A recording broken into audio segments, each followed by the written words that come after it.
Hello everyone. मेरा नाम नीतू शर्मा है और मैं बेसिकली दिल्ली की रहने वाली हूँ।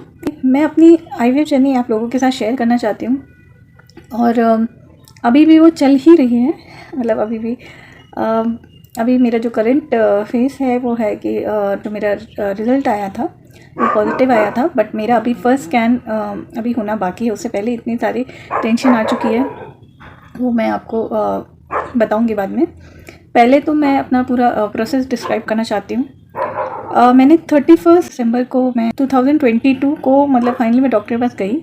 और उससे पहले मेरा एक्चुअली IUI हुआ था जो फेल हुआ था, और फिर उसके बाद अल्ट्रासाउंड जब हुआ तो पता चला कि उसमें फेलोपियन मतलब एंडोमेट्रियोटिस सिस्ट है मुझे, तो उसके वजह से कुछ प्रॉब्लम आ रही है, जिसकी वजह से डॉक्टर ने बोला आप IUI फिर से मत करवाइए, या तो आप लेप्रोस्कोपी एक बार करवा लीजिए। उससे हम देखते हैं कि वो एंडोमेट्रियोटिस ही है, और उसमें अगर हम फेलोपियन ट्यूब को अगर थोड़ा सा नीचे कर सके, मतलब उन्होंने कुछ टर्म्स वगैरह यूज़ किए थे जो मेडिकल टर्म्स थे जो मुझे अभी इतने नहीं पता है। तो और वो भी उसकी कोई गारंटी नहीं थी कि वो हो पाएगा नहीं हो पाएगा, पहले तो वो चेक करते हैं।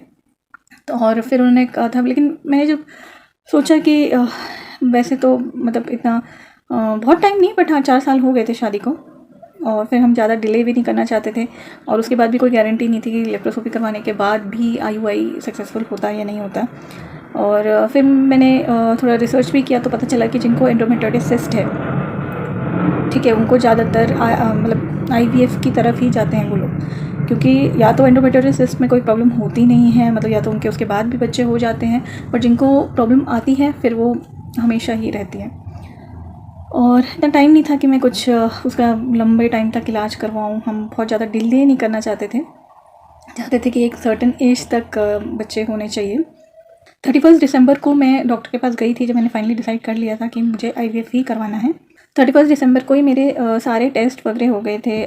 जो चेस्ट का एक्सरे था, मेरे कुछ ब्लड टेस्ट वगैरह भी हुए थे, और ECG वगैरह भी हुआ था। मतलब हार्ट का भी वो देखते हैं कि हार्ट इतना स्ट्रॉन्ग है या नहीं, क्योंकि इसमें काफ़ी सारे इंजेक्शंस वगैरह भी होते हैं, मेडिसिन इंजेक्शंस।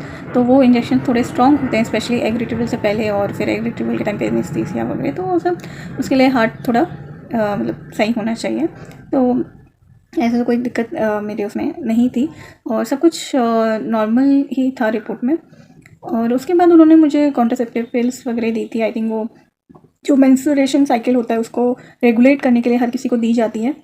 वो 21 डेज़ की आती है, और उसको डेली रात को मुझे खानी पड़ती थी। वो मेडिसिन जनरली जैसे मुझे एंडोमेट्रियोसिस था, तो मेरा जो साइकिल था वो 28 डेज़ की जगह 24 डेज़ का था। उसके बाद वो मेडिसिन के जब स्टॉप किया, उसके बाद जब मुझे पहला पीरियड आया, उसके बाद से उन्होंने स्कैनिंग स्टार्ट कर दी थी। आई थिंक सेकेंड डे से उन्होंने स्कैन स्टार्ट किया था एक्स वगैरह के लिए। उसमें इंजेक्शंस लगते थे। फिर मुझे रोज़ आई थिंक 13 डेज़ तक, 13 तक मुझे हैवी इंजेक्शंस वगैरह लगते थे। शुरू में मुझे कुछ दिन 3-4 दिन तीन ऐसे एक इंजेक्शन लगा था, लेकिन उसके बाद मुझे 2-2 इंजेक्शंस वो लगते थे। ये इंजेक्शंस कई हॉस्पिटल में पेट में लगते हैं, बट मैंने जहाँ से करवाया था वहाँ पे वो मुझे पैरों पे लगाते थे इंजेक्शन, थाइस पे एक्चुअली। और थोड़ा पेनफुल था, बट बहुत ज़्यादा नहीं, हाँ बट था। तो और उसके बाद उसके लिए मुझे डेली हॉस्पिटल जाना पड़ता था। ये इंजेक्शन बाहर से नहीं लगवा सकते थे, क्योंकि इसमें स्कैनिंग वगैरह भी होती थी। अगर स्कैनिंग रोज़ ना भी हो तो हर अल्टरनेट डेज में तो स्कैन होता ही था, उसमें चेक करने के लिए कि जो आपके जो एग्स आ रहे हैं, जो फॉलिकल्स बन रहे हैं, वो मतलब प्रॉपरली बन रहे हैं नहीं, इंजेक्शन का आपको असर हो रहा है। मुझे मेरा AMH ऑलरेडी कम था, तो 1.3 ही लगा लीजिए आप। उसके बाद जब मैंने ये इंजेक्शंस वगैरह लेना शुरू किया, फिर डॉक्टर्स जब TVS करता थे, तो इसमें जो डिवाइस यूज़ होता था वो वजाइना के अंदर जो इंसर्ट करके वो यूज़ करते थे, और वैसे अल्ट्रासाउंड होता था।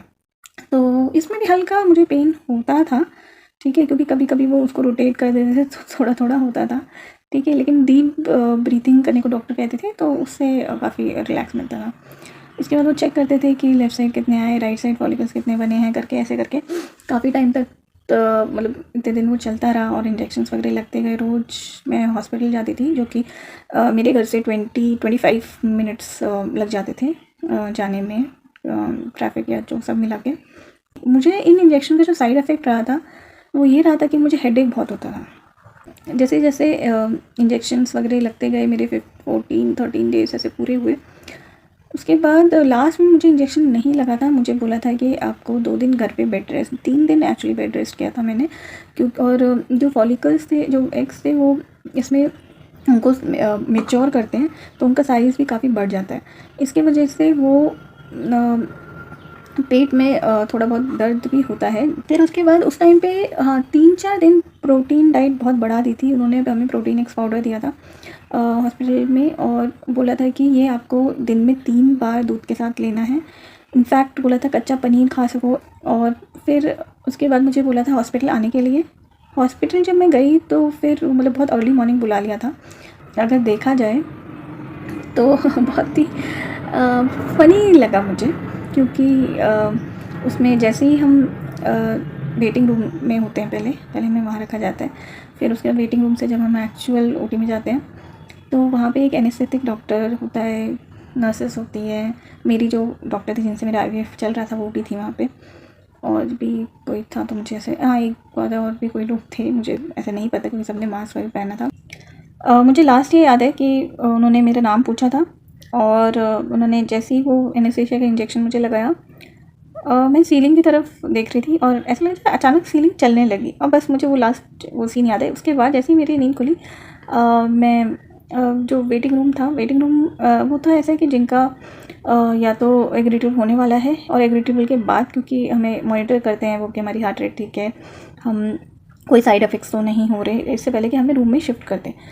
तो उससे पहले काफ़ी देर तक तो मैं उधर ही थी। तो जब मेरी लास्ट आँख खुली तो मुझे इतना ध्यान है कि मैं उस वेटिंग रूम में थी, और मतलब वो होता है कि बस ऐसा लगा बस आँख बंद होती है, आँख खुलती है। हमें वो टाइम मतलब जैसे कोई किसी ने टाइम ट्रैवल किया हो, बिल्कुल वो एक्सपीरियंस टाइम ट्रैवल की तरह था मेरा। और उस टाइम पे मतलब मुझे कितनी देर में तो मैं थोड़ा होश आया ये तो मुझे नहीं पता।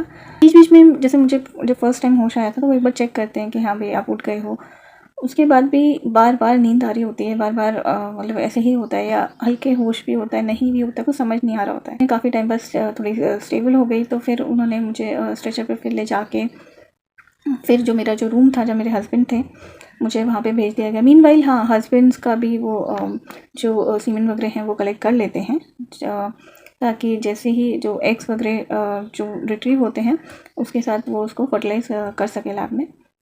तो जब मैं गई तो मेरे हस्बैंड तब रूम में ही थे, और उस टाइम पे मुझे फिर वहाँ पे जो मेरे रूम में ट्रांसफ़र करने के बाद बीच बीच में फिर मेरा बीपी वगैरह मॉनिटर होता रहा। इसमें जो है ये एम्प्टी ब्लैडर पे होता है। इसमें मतलब ये जो एग रिट्रीवल होता है इसमें हमें बिल्कुल भी यूरिन नहीं होना चाहिए बॉडी में।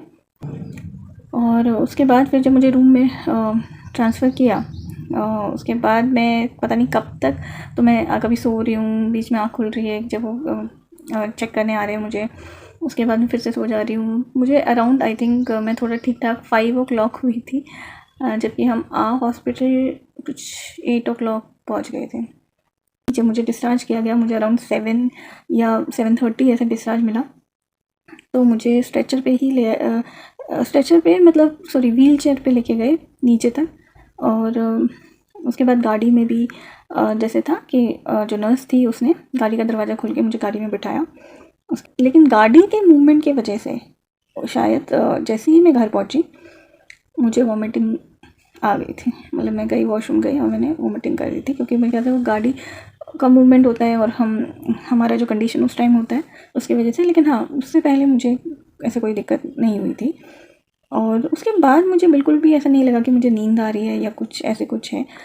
एग रिट्रीवल का जो असली चीज़ फील होती है वो नेक्स्ट डे होती है, और उसके बाद 2-3 दिन लगती है। हाँ, उन्होंने मेडिसिन वगैरह दी थी, एंटीबायोटिक्स वगैरह दी थी कि इन्फेक्शन वगैरह ताकि ना हो या कुछ रिएक्शन ना हो। उसके बाद नेक्स्ट डे मुझे स्टमक में तो कुछ नहीं लगा, लेकिन मेरे गर्दन, मेरे हाथ पैर, मेरे शोल्डर्स इतना दर्द कर रहे थे, इतना दर्द कर रहे थे। मतलब एक्चुअली जब हम बेहोश होते हैं तो हमें नहीं पता होता हमारी गर्दन कैसी है, हमारे ऐसे ऐसे। और उसके बाद जो प्रोसेस होता है उसमें हमारे जो लेग्स होते हैं उसको जैसे थोड़ा बहुत टाई कर दिया जाता है, जो क्योंकि इक्विपमेंट्स वगैरह जाते हैं जो भी है, तो वो लेग में हो सकता है कि मतलब क्रैम्प हो गया हो, या वो कहते हैं ना नस में नस चढ़ गई हो, या कुछ हुआ हो, और हम तो बेहोश होते हैं, तो हमारे पैर कैसे भी करो, हमारे हाथ कैसे भी करो, तो वो अगले दिन जो फील होता है, वो मेरा तो एक्सपीरियंस उसका था कि बाप रे, पैरों में हाथों में इतना दर्द था, मतलब बहुत अजीब सा दर्द था वो, मतलब ऐसे पेन नहीं था कि जैसे कोई मार रहा हो, लेकिन मतलब ऐसे पेन था कि हाँ, कि जैसे कि बहुत स्ट्रेच हुआ था, या बहुत अकड़ गया था पूरा शरीर, और मेरा ऐसे 2-3 दिन तक मुझे रहा था। उस टाइम पे एक और दिक्कत मुझे हुई थी, वो थी माइग्रेन की। मेरे सर बहुत गंदी तरह, मतलब 2 दिन तक था, मतलब उस टाइम मुझे माइग्रेन बहुत तेज़ हुआ था। उस टाइम मुझे डॉक्टर के पास ले जाना पड़ गया था, दूसरे डॉक्टर का, न्यूरोलॉजिस्ट के पास। फिर उसने माइग्रेन की दवाई दी, उससे जाके ठीक हुआ, लेकिन वो एक ही बार हुआ था। और जनरली कहते हैं माइग्रेन जो है हार्मोन्स के फ्लक्चुएशन की वजह से होता है, और उस टाइम तो आईवीएफ में तो वैसे भी हार्मोन्स वगैरह बहुत मिलते हैं। तो ये मेरा एग रिट्रीवल तक का जो टाइम था। अब एग रिट्रीवल के बाद क्या हुआ, मेरे एग्स कितने बने थे, उसमें से कितने फर्टिलाइज़ हुए थे, और उसमें फर्टिलाइज़ होने के बाद जो है डे 5 तक कितने एम्ब्रियो मेरे गए थे, वो मैं आपको नेक्स्ट वीडियो में बताऊँगी। तो नेक्स्ट वीडियो में मिलते हैं, तब तक के लिए बाय।